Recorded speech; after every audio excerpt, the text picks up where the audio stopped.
কোণমাপক যন্ত্ৰ ব্যৱহাৰ নকৰাকৈ বিভিন্ন জোখৰ কোণ অংকন কৰিবলৈ শিকিম। We are going to learn to drawing various angles without using the protractor. কোণমাপক যন্ত্ৰ নোহোৱাকৈ বিভিন্ন জোখৰ কোণ অংকন কৰাটো সপ্তম শ্ৰেণী, অষ্টম শ্ৰেণী, নৱম শ্ৰেণী বা দশম শ্ৰেণীৰ ছাত্ৰ ছাত্ৰীসকলক বিভিন্ন সমস্যা সমাধানৰ ক্ষেত্ৰত অতি প্ৰয়োজনীয় হয়। গতিকে তেওঁলোকে সকলোৱে এইখিনি শিকি ল'লে তেওঁলোকৰ বাবে সুবিধা হ'ব। প্ৰথমতে আমি 60 ডিগ্ৰীৰ এটা কোণ অংকন কৰিম আৰু 60 ডিগ্ৰীৰ কোণ অংকন কৰিবৰ কাৰণে প্ৰথমতে আমি এডাল ৰশ্মি অংকন কৰি ল'ব লাগিব। আমি এডাল ৰশ্মি লৈছোঁ। এই ৰশ্মিডালৰ প্ৰান্ত বিন্দুত এটা 60 ডিগ্ৰীৰ কোণ অংকন কৰিম। তাৰ কাৰণে আমি কম্পাছটো লৈছোঁ। কম্পাছটোত এটা নিৰ্দিষ্ট ব্যাসাৰ্ধত মেলি লৈছোঁ আৰু প্ৰান্ত বিন্দুত কম্পাছৰ জোংটো দিছোঁ। দি আমি এটা বৃত্তচাপ অংকন কৰিছোঁ। আমি সেই বৃত্তচাপটোৰ সমান ব্যাসাৰ্ধ একেটা বৃত্তচাপকে লৈ এই প্ৰটেক্টৰডাল সৰু বা প্ৰটেক্টৰ নহয়, ভুল হৈছে, এই কম্পাছটো সৰু বা ডাঙৰ নকৰাকৈ আমি ইয়াত বহাম কম্পাছৰ জোংটো দি প্ৰথম বৃত্তচাপটোক আমি কাটিবলৈ চেষ্টা কৰিম আৰু দুয়োটা বৃত্তচাপে এটা বিন্দুত কটাকটি কৰিছে। যিটো বিন্দুত কটাকটি কৰিছে আমি প্ৰান্ত বিন্দুৰ পৰা সেই ছেদ বিন্দুটো সংযোগ কৰি দিম। ছেদ বিন্দুটো সংযোগ কৰি দিলে এনেকৈ সংযোগ হৈ গ'ল আৰু এইডাল এডাল ৰশ্মি পালোঁ। এই ৰশ্মিডালে এতিয়া ইয়াত 60 ডিগ্ৰী কোণ উৎপন্ন কৰিছে। আমি প্ৰটেক্টৰ দি যদি জুখি চাওঁ ইয়াতে 60 ডিগ্ৰী পাম। 60 ডিগ্ৰী কোণ পোৱা গৈছে। তাৰমানে আমি এই কোণমাপক যন্ত্ৰ বা প্ৰটেক্টৰটো ব্যৱহাৰ নকৰাকৈ 60 ডিগ্ৰীৰ কোণ আঁকিলোঁ। এতিয়া আমি এই কোণমাপক সঁজুলিটো ব্যৱহাৰ নকৰাকৈ প্ৰটেক্টৰটো ব্যৱহাৰ নকৰাকৈ 120 ডিগ্ৰী জোখৰ কোণ অংকন কৰিবলৈ শিকিম। 120 ডিগ্ৰী কোণ অংকন কৰিবলৈ আমি এডাল ৰশ্মি ল'ম। এই ৰশ্মিডালৰ প্ৰান্ত বিন্দুতে আমি 120 ডিগ্ৰী কোণ অংকন কৰিম। ৰশ্মিডালৰ প্ৰান্ত বিন্দুত পুনৰ আমি কম্পাছটো লৈ 60 ডিগ্ৰীৰ কোণ যেনেধৰণে অংকন কৰিছিলোঁ ঠিক একেদৰে এটা নিৰ্দিষ্ট ব্যাসাৰ্ধলৈ বৃত্তচাপ অংকন কৰিম। একে ব্যাসাৰ্ধৰ আন এটা বৃত্তচাপ অংকন কৰিম প্ৰথম বৃত্তচাপটো আৰু ৰশ্মিডালৰ ছেদবিন্দুত আমাৰ কোণমাপক যন্ত্ৰ নহয়, কম্পাছৰ জোংটো ল'ম। এইবাৰ দুইটা বৃত্তচাপে য'ত কটাকটি কৰিছে সেই ছেদ বিন্দুটোত আমি কম্পাছৰ জোংটো ল'ম। সাৱধানে বহাব লাগিব। প্ৰথম বৃত্তচাপটোক আকৌ এটা বৃত্তচাপেৰে কাটিবলৈ চেষ্টা কৰিম। এতিয়া আমি দেখিলোঁ যে এই বৃত্তচাপ দুটাই প্ৰথম বৃত্তচাপটোক যিটো বিন্দুত কাটিছে সেই বিন্দুটোৰ লগত প্ৰান্ত বিন্দুটো আমি সংযোগ কৰি দিম।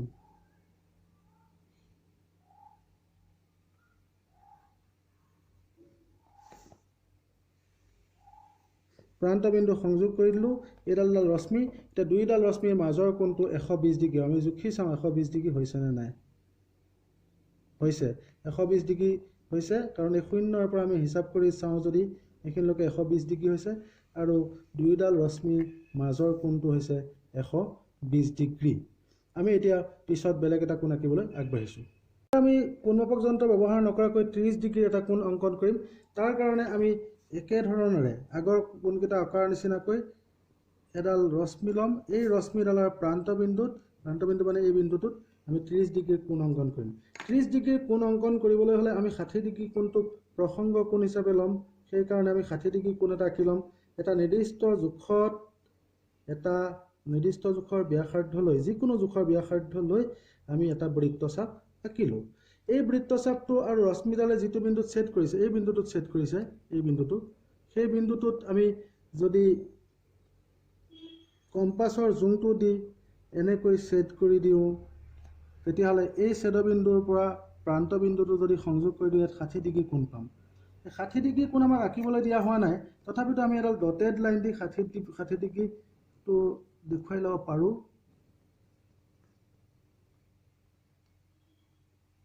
যে 30 ডিগ্ৰী কোণ আঁকিবলৈ গৈ আছোঁ। 30 ডিগ্ৰী কোণ আঁকিবলৈ হ'লে এই যি 60 ডিগ্ৰীৰ কোণ হৈছে, 60 ডিগ্ৰীৰ কোণটোক সমানে দুভাগ কৰি দিলেই, বাইচেক্ট কৰি দিলেই এই 30 ডিগ্ৰীৰ কোণ পাম। এই কোণটোক সমানে কেনেকৈ দ্বিখণ্ডিত কৰিম? দ্বিখণ্ডিত কৰিবলৈ হ'লে আমি দুটা বিন্দুক আলম হিচাপে ল'ম। এই বিন্দুটো ল'ম, ৰশ্মিডাল আৰু বৃত্তচাপটোৰ ছেদ বিন্দুটো, আৰু এই বৃত্তচাপটো আৰু পিছৰ বৃত্তচাপটোৰ ছেদ বিন্দুটোক প্ৰসংগ বিন্দু হিচাপে ল'ম। দুইটা বিন্দুকে কেন্দ্ৰ হিচাপে লৈ নিৰ্দিষ্ট ব্যাসাৰ্ধৰ দুটা বৃত্তচাপ আঁকিম। এইফালে এটা বৃত্তচাপ আঁকিলোঁ আৰু এইফালে লৈ ইয়াত কেন্দ্ৰ হিচাপে লৈ এইফালে এটা বৃত্তচাপ আঁকিলোঁ। দুইটা বৃত্তচাপে এটা বিন্দুত কটাকটি কৰিছে। এই কটাকটি কৰা বিন্দুটো আমি যিটো প্ৰান্ত বিন্দু লৈছিলোঁ ৰশ্মিডালৰ প্ৰান্ত বিন্দুৰ পৰা আমি সংযোগ কৰি দিম। সংযোগ কৰি দিয়াৰ পিছত এডাল ৰশ্মি পাম। সেই ৰশ্মিডাল এই ৰশ্মিডাল আৰু এই ৰশ্মিডালৰ মাজৰ কোণটো হ'ব 30 ডিগ্ৰী। আমি প্ৰটেক্টৰ দি আমি যদি জুখি চাওঁ তেনেহ'লে 30 ডিগ্ৰী পাই যাম। 30 ডিগ্ৰী পাই যাম। 30 ডিগ্ৰী পালোঁ। এতিয়া আমাক যদি কেনেবাকৈ 15 ডিগ্ৰী কোণ আঁকিব দিয়ে তেতিয়া কি কৰিম? ছাত্ৰ ছাত্ৰীসকলে নিশ্চয় ধাৰণা এটা কৰিব পাৰিছে। এই 30 ডিগ্ৰীৰ কোণটোক আমি সমানে দুভাগ কৰিব লাগিব। 30 ডিগ্ৰীৰ কোণটোক সমানে দুভাগ কৰিলে 15 ডিগ্ৰীৰ কোণ পাম। 15 ডিগ্ৰী এটা কোণ আঁকিব চেষ্টা কৰিম। 15 ডিগ্ৰী কোণটো আঁকিম। আমি যিটো 30 ডিগ্ৰী ইতিমধ্যে হৈ আছে সেই 30 ডিগ্ৰী কোণটোক দুভাগ কৰি দিলে 15 ডিগ্ৰী হ'ব। 30 ডিগ্ৰী কোণখিনিত আছে? 30 ডিগ্ৰীৰ কোণটো আছে এইখিনিৰ পৰা এইখিনিলৈকে 30 ডিগ্ৰী আছে। গতিকে এই বিন্দুটো আৰু এইটো বিন্দুক, এই দুইটা বিন্দুক যদি আমি কেন্দ্ৰ হিচাপে লৈ দুটা পৰস্পৰছেদী বৃত্তচাপ আঁকো তেতিয়াহ'লে আমি 15 ডিগ্ৰী কোণ পাম। আমি আঁকিব চেষ্টা কৰিছোঁ। এইখিনি কেন্দ্ৰ হিচাপে লৈছোঁ আৰু ইয়াক এটা কেন্দ্ৰ হিচাপে লৈছোঁ। দুইটাই য'ত কটাকটি কৰিছে প্ৰান্ত বিন্দুৰ পৰা সংযোগ কৰি দিম আমি।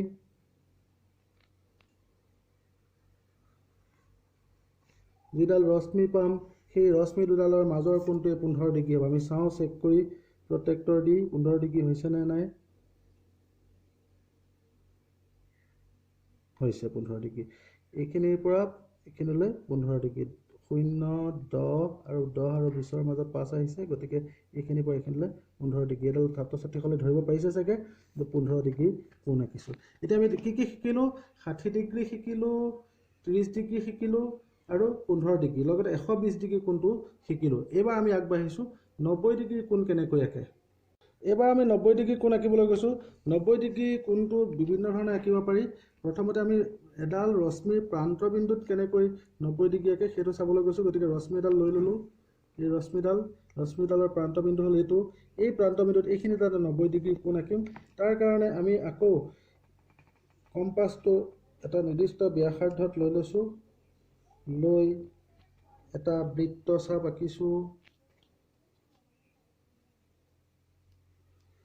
বৃত্তচাপটো আৰু ৰশ্মিডালৰ ছেদ বিন্দুটোত কেন্দ্ৰ হিচাপে লৈ আন এটা বৃত্তচাপ আঁকিছোঁ।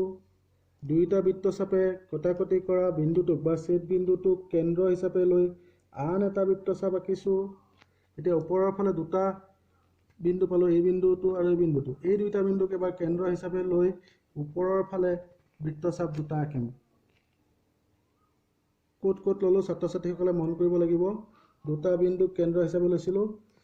এই বিন্দুটোক কেন্দ্ৰ কৰি লৈছোঁ আৰু এই বিন্দুটোক কেন্দ্ৰ কৰি সমান জোখৰ ব্যাসাৰ্ধ লৈছোঁ। এতিয়া শেষত যি দুটা বৃত্তচাপ পালোঁ সেই বৃত্তচাপ দুটাই কটাকটি কৰা বিন্দু হ'ল এইটো। তাক আমি ৰশ্মিডালৰ প্ৰান্ত বিন্দুৰ সৈতে যদি সংযোগ কৰি দিওঁ, সংযোগ কৰি দিলে আমি 90 ডিগ্ৰীৰ কোণ পাম। এই ৰশ্মি দুডালৰ মাজৰ কোণটো হ'ব 90 ডিগ্ৰী। আমি প্ৰটেক্টৰ দি এবাৰ চেক কৰি চাওঁ 90 ডিগ্ৰী হৈছে নে নাই।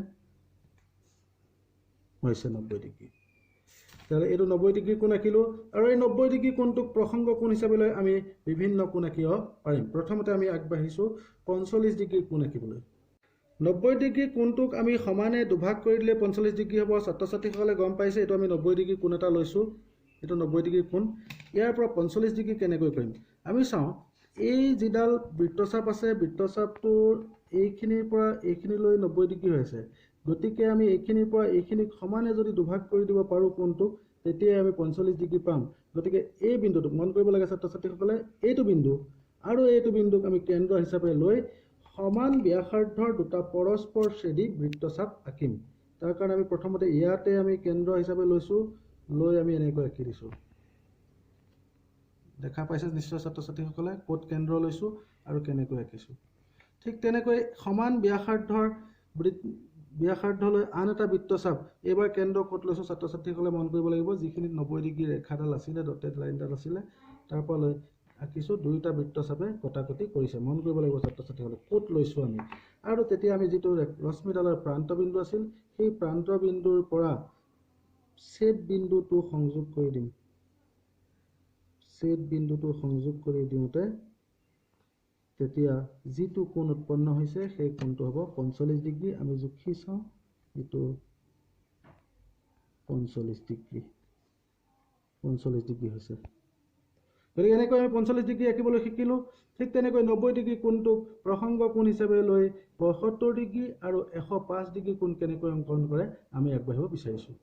এইবাৰ আমি 75 ডিগ্ৰী কোণ এটা আঁকিম। তাৰ কাৰণে আমি প্ৰসংগ কোণ হিচাপে 90 ডিগ্ৰী কোণ এটা আঁকিছোঁ। ছাত্ৰ ছাত্ৰীসকলে ধৰিব পাৰিছে নিশ্চয়। 90 ডিগ্ৰী কোণ, এডাল ৰশ্মি আছিলে, ৰশ্মিৰ প্ৰান্তবিন্দুক কেন্দ্ৰ হিচাপে লৈ এটা বৃত্তচাপ আঁকিছিলোঁ।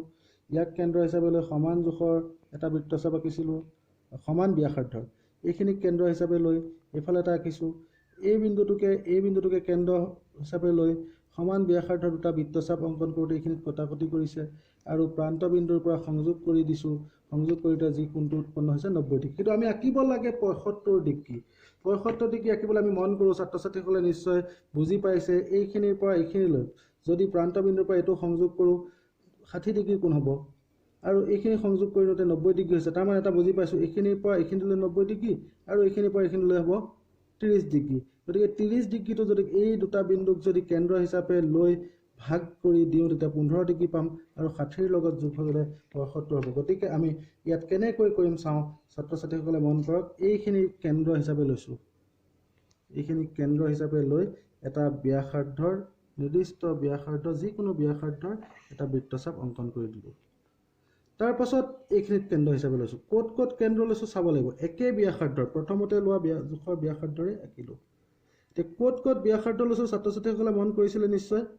এইখিনিত কেন্দ্ৰ লৈছোঁ আৰু এইখিনিত কেন্দ্ৰ লৈছিলোঁ। লৈ একে ব্যাসাৰ্ধৰ দুটা বৃত্তচাপ, পৰস্পৰচেদী বৃত্তচাপ আঁকিছিলোঁ। এতিয়া প্ৰান্তবিন্দুৰ পৰা সংযোগ কৰি যদি দিওঁ, প্ৰান্তবিন্দুৰ পৰা সংযোগ কৰি দিলে যিটো কোণ উৎপন্ন হ'ব সেই কোণটোৱে হ'ব 75 ডিগ্ৰী। আমি চাওঁ হৈছেনে নাই 75 ডিগ্ৰী। হৈছে, একদম 75 হৈছে। 0ৰ পৰা চাই যাওঁ, 10, 20, 30, 40, 50, 60, 70 আৰু 80ৰ মাজত আছে। গতিকে 75 ডিগ্ৰী হৈছে। এইটো 75 ডিগ্ৰী কোণ। এতিয়া আমি আঁকিব বিচাৰিছোঁ এটা 105 ডিগ্ৰী জোখৰ কোণ। এইবাৰ আঁকিব বিচাৰিছোঁ 105 ডিগ্ৰী এটা কোণ। 105 ডিগ্ৰী কোণ আঁকিবলৈ হ'লেও আমি 90 ডিগ্ৰী কোণটো প্ৰসংগ কোণ হিচাপে আঁকি ল'ব লাগিব। আমি এইটো 90 ডিগ্ৰী কোণ বুলি ছাত্ৰ ছাত্ৰীসকলে নিশ্চয় গম পাইছে। এতিয়া আমি চাওঁ যে এইখিনিৰ পৰা এইখিনিলৈ, ইয়াৰ পৰা ইয়ালৈ 90 ডিগ্ৰী হৈ আছে আৰু ইয়াৰ পৰা ইয়ালৈ হৈ আছে 120 ডিগ্ৰী। তাৰমানে এইখিনিত ঠিক 30 ডিগ্ৰী সোমাই আছে। এই 30টোক যদি ভাগ কৰি 15 পাওঁ, 90ৰ লগত যোগ কৰি দিলে 105 পাম। গতিকে আমি চাওঁ, কেন্দ্ৰ হিচাপে লৈছোঁ এইখিনিত, লৈ এটা ব্যাসাৰ্ধৰ বৃত্তচাপ আঁকিছোঁ। ঠিক একে ব্যাসাৰ্ধ লৈ, সমান জোখৰ ব্যাসাৰ্ধ লৈ এইবাৰ কেন্দ্ৰ ইয়াত লৈছোঁ। লৈ আমি এনেকৈ আঁকি দিলোঁ। দুইটা বৃত্তচাপে কটাকটি কৰিলে। কটাকটি কৰাত বিন্দুটোলৈ আমি প্ৰান্ত বিন্দুৰ পৰা সংযোগ কৰি দিম। সংযোগ কৰি দিলে দুয়োডাল ৰশ্মিৰ মাজত যি কোণ ওলাব সেই কোণটোৰ জোখেই হ'ব 105 ডিগ্ৰী। 105 ডিগ্ৰী।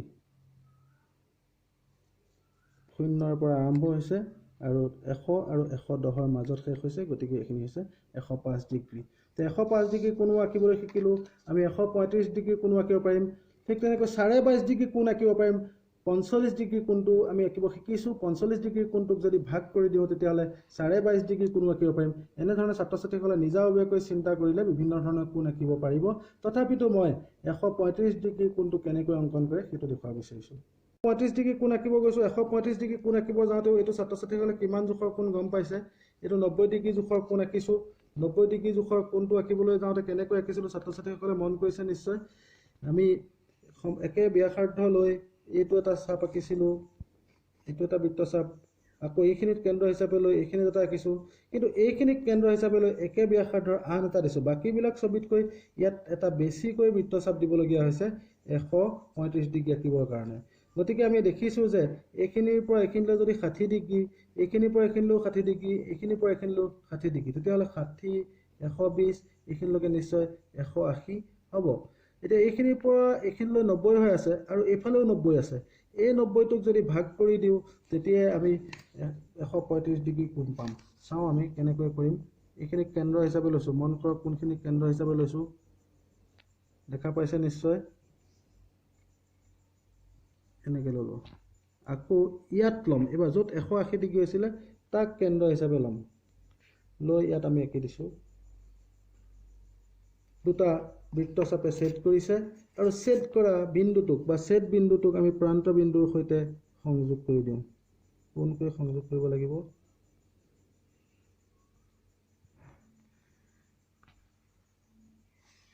এডাল ৰশ্মি হ'ল। এতিয়া দুয়োডাল ৰশ্মিৰ মাজৰ কোণটো আমি জুখি চাওঁ।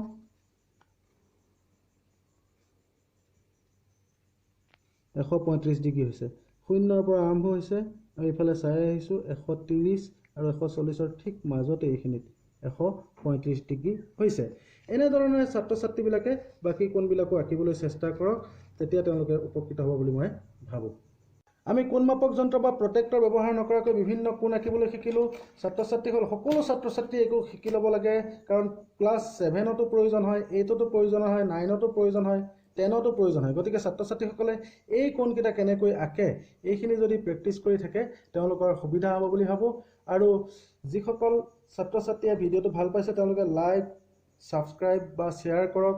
লগতে আমাৰ ভিডিঅ'টোৰ তলতে ডেছক্ৰিপশ্যন আছে, ডেছক্ৰিপশ্যনত বিভিন্ন ভিডিঅ'ৰ লিংকবিলাক দিয়া আছে, সেইবিলাক ভিডিঅ' চালেও তেওঁলোকে উপকৃত হ'ব পাৰিব বুলি মই ভাবোঁ।